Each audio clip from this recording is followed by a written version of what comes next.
안녕하세요. 저는 오늘 제조업을 위한 디지털 전략과 사례에 대해서 좀 얘기를 해보려고 하고요. 어떤 글로벌이나 이제 좀 대기업 사례들 위주로 보통은 이제 DX 관련된 세미나나 컨퍼런스가 많이 진행되는데, 저희가 직접 겪은 조금 이제 작다고 할 수 있는, 그래서 작다고 하는 건 단순히 규모가 작은 게 아니라 현재 우리의 역량보다도 좀 꿈이 더 큰 경우 어떻게 먼저 좀 DX를 한번 해볼 수 있을까, 이런 사례들을 한번 오늘 소개해 드리도록 하겠습니다. 저희가 이제 제가 삼성전자의 영업 마케팅 임직원분들 대상으로 DX 교육을 하러 간 적이 있었는데, 그때 처음에 어떻게 하면은 이분들한테 좀 DX에 관련된 관심을 끌 수 있을까라고 생각하다가 처음에 말씀드린 장면이 이 장표거든요. 결국은 이제 DX를 하려고 하는 분들이 추구하는 거는 저는 이런 거라고 생각해요. 현재의 어떤 역량을 가지고 뭐 매출을 늘린다든지 지금 하는 것들에 좀 방향을 바꿔서 더 큰 효과를 낼 수 있을까, 이런 것들을 고민하는 부분이라고 생각합니다. 그래서 굉장히 사실은 이제 관리를 잘하는 기업이기 때문에 임직원 수가 그렇게 늘지 않았음에도 불구하고 매출이 굉장히 대표적인 사례에서 이렇게 소개를 했습니다. 저는 그래서 이제 상사에서 구매를 영업하면서 좀 많은 기업들 대상으로 업무를 했었고요. 제가 그 당시에 다뤘던 분들이 10만 종 정도 다뤘었어요. 그 후에는 IT 쪽에 좀 투신을 해서 코딩을 좀 쉽게 봤었거든요. 그러다 이제 큰 코를 다치면서 열심히 하면서 이제 저희가 기업 대상 ERP나 이런 제조업 거래 플랫폼 이런 것들을 서비스를 하고 있습니다. 그래서 저희 제품 소개를 하면서 이런 거 왜 했는가, 이런 것들이 어떻게 이제 DX라고 생각하는가를 좀 같이 좀 설명을 드리려고 해요. 보통 우리가 제조업이 우리나라에 58만 개 정도 있다고 하는데 10인 이하 한 20만 개 빼고 300인 이상의 700여 기업을 제외하면은 30몇만 정도가 우리 실제 좀 큰 포지션을 차지하는 중소중견기업이라고 얘기를 하고, 근데 그 중에서는 뭐 셉이나 도종 같은 큰 이런 솔루션을 쓰는 경우가 많이 없거든요. 보고서에 따르면은 사실상 MES에 우리가 도입을 했다 평가하는 기업이 한 6,500개 정도 됩니다. 그러니까 많은 제조업들이 대부분 굉장히 전통적인 방식으로 아직 일을 하고 있다. 그래서 영업 같은 경우도 가서 얘기를 해보면, 내가 이제 여기 거래처를 갔는데 영업이 안 돼서 2번, 3번 방문하고 연락이 안 돼서 또 가고, 그러다가 한 반년 후에 1년 후에 영업이 되는 경우가 굉장히 많다. 이런 것들을 어떤 이제 훈장처럼 얘기를 하시는데, 되게 이제 그 일이 힘들고 그 보람도 있지만은 굉장히 이제 좀 비율이 크다. 그래서 저희가 홈페이지도 대부분 없는 이런 제조업들의 얘기를 많이 들어서 온라인으로 이런 매출을 일으켜 보시면 어떠냐. 보통 이제 자재라든지 뭐 반제품, 가공품 이런 거 같은 경우는 온라인으로 판매하지 않는다고 하는데, 실제로 홈페이지나 전화를 하고 받지도 않기 때문에 구매자가 느끼는 직접 효과도 굉장히 크거든요. 저도 이제 상사에서 구매자 입장에서도 많이 그걸 느꼈었고, 그래서 이런 부분들 저희가 지원을 해드리면서 어떤 영업 채널을 좀 디지털화 해보자, 이렇게 같이 저희가 협업을 하고 있고요. 그리고 이제 관리 솔루션 같은 경우는 이 기업이 생산이나 이런 것들을 완전 자동화하는 거는 쉽지는 않습니다. 그게 특히나 MES 쪽으로 가가지고 TS 엔지니어가 필요한 일이 되면은 이 자동화 기기를 넣는 것이 비용도 굉장히 비싸고 쉽지가 않아요. 이런 이유들은 제가 좀 이따 사례를 이어서 다시 얘기를 할 텐데, 그래서 일단은 누가 무슨 일을 하는지, 얼마나 했는지부터 알고 싶다. 그리고 푸시로 알람을 계속 쏴줘가지고 이 작업자분들 현장에서 누락하지 않는 것부터 우리가 하고 싶다. 이런 식으로 저희가 업무 협업 관리를 하면서 구두 지시라든지 프린트로 나가는 이런 업무 프로세스를 좀 디지털화하는 거를 같이 좀 협업을 많이 하고 있습니다. 그래서 저희가 이런 식으로 업체들과 협업을 하다 보니까 나름대로 좀 느낀 것들이 있고, 어떻게 하면은 이걸 더 잘할 수 있을까라고 고민했던 부분들이 있는데, 그런 것들을 다음과 같은 순서로 좀 설명을 드리려고 하고요. 그래서 초점은 사실은 이제 엄청 큰 어떤 기업이라기보다는 많은 수의 기업들이 사실 데이터 모으는 것도 힘들어 하거든요. 그리고 데이터 모으는 장치를 거기에 설치하는 것도 별로 쓸모없다고 많이 느낍니다. 그런 상황에서 어떻게 우리가 이런 것들을 좀 해결할 수 있을까, 그런 제 나름대로 고민이라고 생각하시면 될 것 같습니다. 그래서 이제 DX 이런 거 찾아보면 굉장히 내용이 많더라고요. 결국은 이제 많은 곳에서 얘기를 하는 거는 우리가 하는 현재 프로세스를 좀 변화하고 혁신을 하는 거다. 이런 식으로 좀 종합할 수가 있는데, 이 뜻이나 이런 부분에 대해서는 아직까지는 굉장히 좀 아카데미컬하게 정립이 되지는 않은 것 같습니다. 그래서 현장에서 각자의 의도대로 좀 쓰고 있는 것 같고, 뭐 우리가 굳이 이걸 구분하자면은 뭐 많은 사람들이 얘기를 했을 때 생산의 디지털화다 그러면 설비의 운영 데이터, 생산 데이터 수집하고, 우리가 이런 데이터 기반으로 수율을 어떻게 향상할 수 있을까 전략 수립하고, 물류라고 하면 많은 분들이 하는 것이 재고 같은 거를 주간 검사가 아니라 AI 비전 같은 걸 관리를 한다든지, 뭐 배차나 이런 것들을 AI 기반으로 효율적으로 관리를 해서 막히지 않게 납기가 되게 하는 것들을 한다든지, 영업도 제가 아까 말씀드린 이런 부분들도 이런 식으로 이제 많이 생각을 하시는데, 현재 내부에 DX가 얼마나 되고 있습니까? 라고 하면은 우리가 결국 내부에서 ERP 등을 쓰고 있다, 혹은 엑셀을 쓰고 있다를 가지고도 DX를 이미 추진하고 있다라고 하는 경우가 굉장히 많습니다. 근데 이 많은 아까 발표자분들도 얘기하셨지만, 결국 이제 우리가 이 업무 프로세스에 있어서 자료를 수기 관리하다가 온라인화하거나 전산으로 하는 것 자체는 별로 큰 의미는 없거든요. 오히려 자영업자분들이 굉장히 잘하십니다. 저희가 봤을 때는. 저희가 벤치마킹으로 삼는 게 뭐냐면, 사실 기업도 생존이 되게 중요하신데 정말 생존 전선의 앞에 서 있는 분들이 저는 자영업자라고 생각하고, 그 대표적인 예가 옛날에 이제 전단이나 이런 걸로 홍보를 하던 분들이 요즘은 SNS를 이용해서 마케팅하고 컴퓨터 운영하시고 A/B 테스트하고 거기서 결과를 가지고 제품의 어떤 키워드나 타이틀 변경하고 실제 상품을 우리가 어떻게 만들어낼 것인가에 적용을 하세요. 근데 우리가 되게 치열하게 일한다고 하는 많은 제조업들을 가보면 그렇게 하는 경우는 거의 없습니다. 그냥 현장에서 매일 하는 거, 영업하시는 분들도 우리 현장의 생산 데이터가 어떤지, 고객의 트렌드 변화가 어떤지 이런 거 사실은 크게 생각 못 하시고 그냥 열심히 가격 팔아가지고 한 3-4시간 운전해서 가고 이렇게 하시는 거죠. 그래서 DX라고 하는 거는 글로벌 기업들이 어떤 정의하는 거 보면은 제가 처음에 찾았던 그냥 업무를 디지털화 하는 것에서 끝나는 게 아니라 그게 의미가 있어야 된다. 메인 컴퍼니에서 얘기하는 게 조금 약간 추상적으로 다가올 수 있는데, 결국 이제 어떤 새로운 비즈니스 모델이나 새로운 고객 가치를 창출하는데 도움이 돼야 된다. 그게 이제 DX다라고 좀 얘기를 하고, 제가 자영업자의 사례를 소개한 이유는 글로벌 대기업만 할 수 있는 거는 아니라고 생각해서입니다. 우리가 비싼 자동화 설비를 드린다든지 굉장히 어떤 뛰어난 성능을 가진 AI 모델을 꼭 도입해야만 할 수 있는 거는 아니다라고 좀 생각을 해가지고 사례를 소개했고요. 그리고 이제 좀 이런 DX를 많이 이제 저희가 그 전화를 위해서 얘기를 해보면 처음에는 거의 사실은 상담부터 시작하거든요. 근데 많은 부분에서 거부감을 느끼는 것 중 하나가 디지털 전환으로 이루는 게 결국은 이 글로벌 기업의 어떤 주장이나 이런 그 정의에 따르면 우리가 이제 새로운 가치를 만들어내는 성장의 측면이 강한데, 국내에서 많은 분들이 결국 우리가 비용을 줄이고 효율성 강화라고 하는 거에 초점을 많이 맞추고 있어요. 근데 그거는 좀 저는 다르다고 생각하거든요. 사실은 이 디지털 전환을 하는 게 고통스러운 일이고, 이거를 전환하는 과정이 그 순간에는 좀 비용을 오히려 줄이지 못하는 경우도 많이 생깁니다. 대표적인 예로 설비 같은 거 저희가 이제 그 도입을 해보면 이런 일 많이 하세요. 이게 되게 좋다. 육안으로 관리하다 보면 설비 분량을 뭐 미리 온도, 진동 혹은 이제 여러 가지 뭐 그 압력이라든지 이런 거를 가지고 예측을 해서 이 설비가 지금 굉장히 이제 품질이 저하가 되고 있고 언제 교체를 해야 될 것 같다. 근데 아니 담당자가 그냥 가서 보면은 안다. 보면은 얘가 고장날 거라는 걸 안다라는 거죠.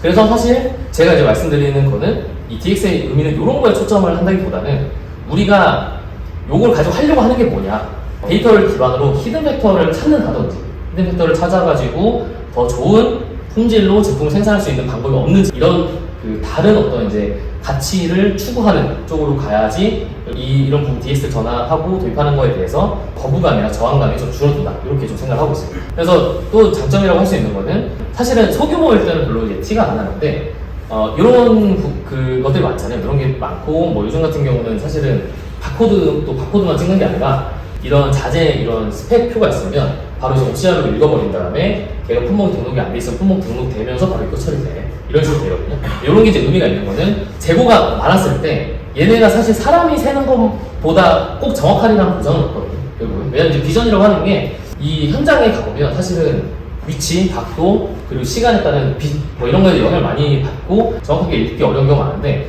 근데도 이런 부분들을 조금 도입하는 거의 의미는 적정재고만 사실은 아는 게 우리한테 좀 도움이 먼저 되고, 관리를 할 때에 인력 관리를 줄일 수 있다. 왜냐하면 우리가 꼭 전수조사를 해야 되는 건 아니다. 뭐 이런 부분들로 좀 치환할 수가 있는 거죠.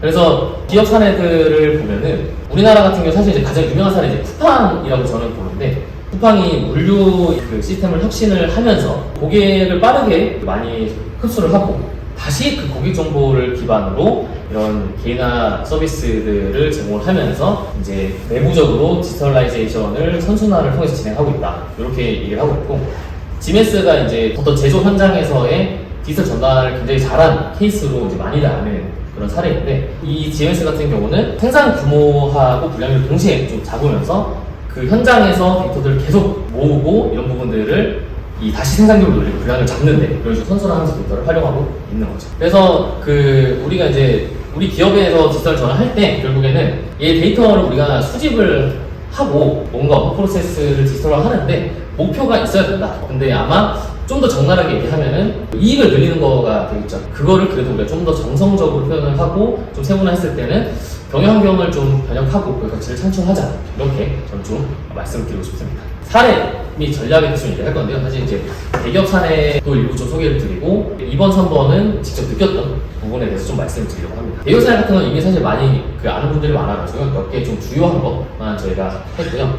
이거는 사람이 할 수 없는 거를 이제 디지털 전환을 한 사례이고, 이제 네이버 같은 경우는 한 번에 등록되는 스마트 스토어가 너무 잘 되다 보니까 등록되는 상품의 수가 굉장히 많은 거죠. 근데 이거를 카테고라이징 하는 것이 굉장히 힘들어서 얘를 이제 AI를 이용해서 분류를 하고 있고, 이 당시 이제 개발했을 때 한 85% 이상 정확도를 자랑하고 했기 때문에 현재 한 1, 2년 이상 지나고 지금은 더 정확도가 높아졌을 거라고 좀 생각을 하고 있습니다. 그리고 하이닉스 같은 경우는 이 검사를 자동화해가지고 검사 대체를 하면서 이제 수작업을 감소했다. 사실은 작은 기업들은 이 품질 검사를 자동화하는 거에 대해서는 크게 엄청 중요하게 생각은 안 하시는 것 같긴 하더라고요. 하지만 이 품질 검사를 했을 때 의미는 결국에는 그 제품들을 보고 단순히 얘가 이제 품질에 오류가 있다 해서 끝나는 게 아니라 왜 이제 이상이 있을까를 가지고 우리 지금 공정에 어떤 문제가 있는지 예측 분석을 할 수 있다. 이렇게까지 사실 가는 거에 좀 의미가 있습니다. 그래서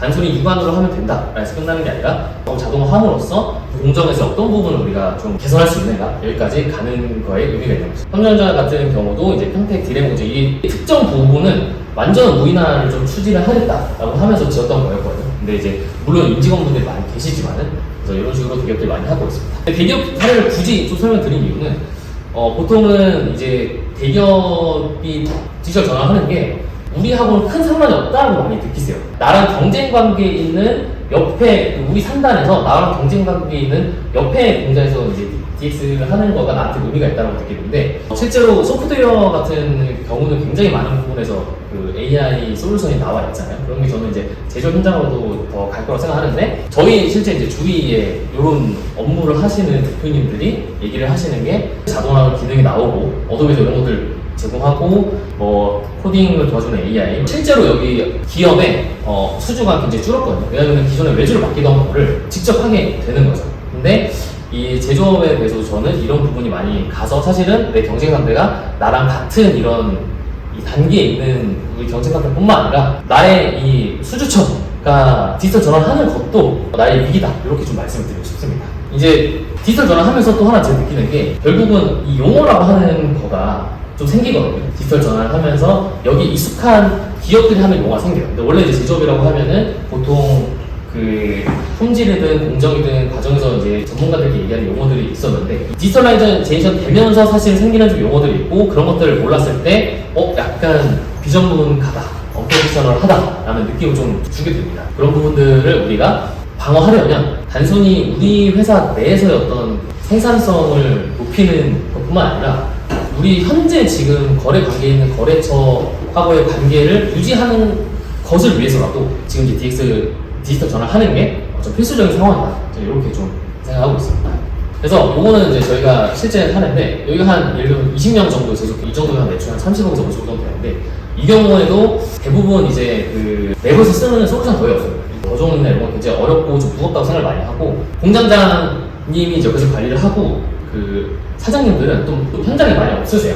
영업을 다니기도 하고 많이 없는데, 그러다 보니까 실제 현장에서 어느 누가 사실은 키맨인지 이것도 좀 알기가 어렵고, 설비가 문제인 건지 작업자들이 실제로 작업을 누락한 건지 이런 것도 알기가 어려워요. 이제 종이로 체크를 하기 때문에.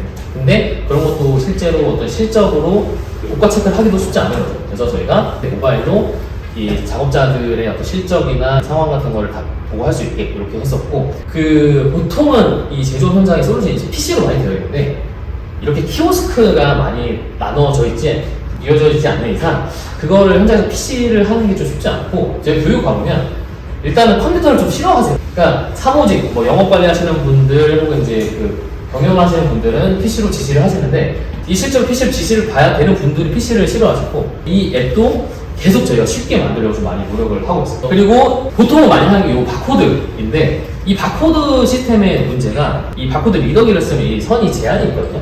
이동 반경에 어떤 제한이 있는데 핸드폰으로 하면 해결할 수 있다 생각했지만 사실 그게 핵심 요인은 아니었고 바코드에 연관된 이 메타데이터들, 제품의 정보들을 누군가는 등록을 해야 되는 거죠. 등록하는 과정을 뭐 OCR이라고 하는 것들을 이용해서 찍었을 때 자동으로 품목이 등록이 되고 그거를 수정 적용을 할 수가 있고 그래서 왜 입출고 관리를 했냐면 보통은 큰 기업에 가면 섹터별로 잘 관리가 되어 있는데 고객원더는 잘 모르세요. 얘가 자재인지 제품인지 혹은 오늘 들어갈 라인의 자재인지는 이 담당자만 알고 있는 거예요. 근데 자재를 주문하는 사람은 그분이 아니에요. 그러다 보니까 데이터가 서로 공유되지 않아서 실제 업무에서의 로스, 회계도 이제 주문 비용이라고 하죠. 주문 비용이 굉장히 많이 발생하더라고요. 그거를 우리가 처리를 해드리겠다. 작업자의 어떤 업무 수도 좀 줄여주고 경영자에게도 좀 더 정확하게 데이터를 우리가 확보할 수 있는, 그래서 실제 우리가 가지고 있는 재고 비용이 이 정도가 되는구나 라는 거를 좀 알 수 있게 하는 솔루션이라고 생각하겠습니다. 그리고 제가 아까 말씀드린 거래처가 늘지를 않더라고요. 이 분들 제 상사 갈 때 일단 전화가 잘 안 되고 제가 이걸 사고 싶어도 전화가 잘 안 되고 가면은 현장에 영업사원들이 특히나 이 정도 규모면은 영업팀이라기보다는 영업사원 몇 명 있는 경우가 많아서 현장에 없는 경우도 굉장히 많았거든요.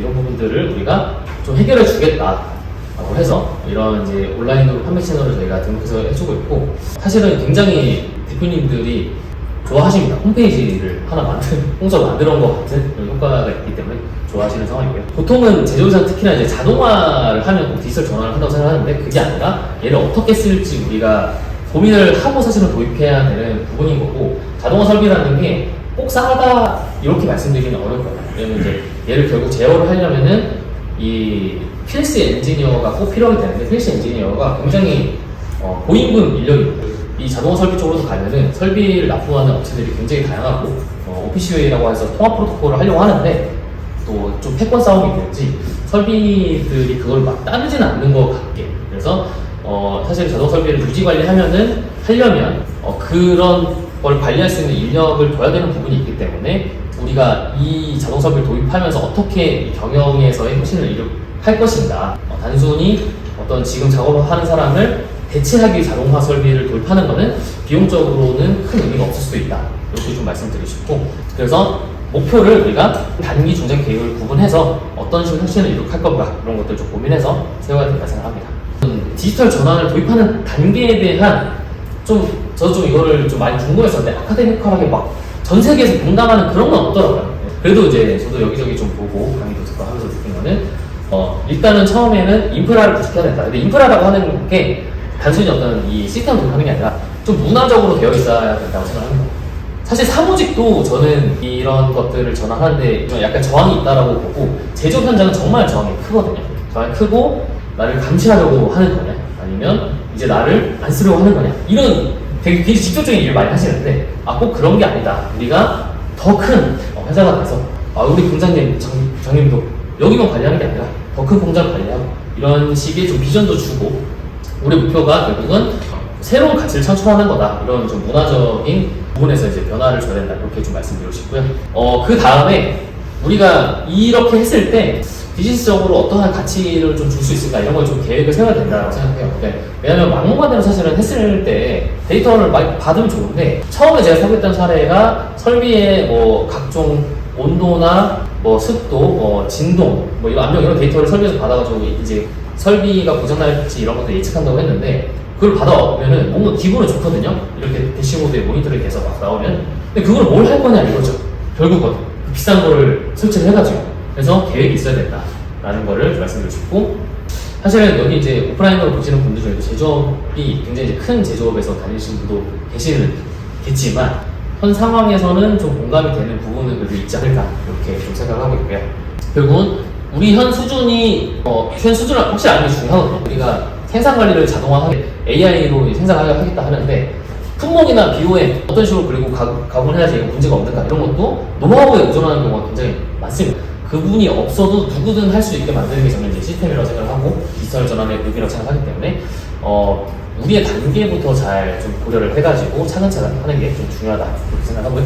교육이 꼭 중요하기 때문에 디지털 전환이라고 하는 건 저는 단순히 솔루션 제공하는 게 아니라 이 어떤 컨설팅 혹은 교육, 이게 어떻게 보면 이게 더 중요하다고 생각하거든요. 그래서 이게 정말 도움이 되는 거고 장벽을 좀 이겨낼 수 있게 내부에서 좀 노력을 많이 해야 된다, 이렇게 좀 생각하고 있습니다. 그래서 내가 그냥 이거 좀 기존에 좀 감으로 때려 봤던 거를 데이터 기반으로 의사결정하겠다.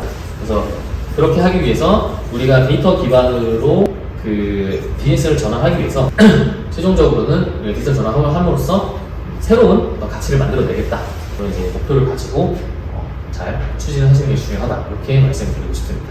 저 여기까지고요. 또 오늘 오랜 시간 들으시면 고생하셨습니다. 네.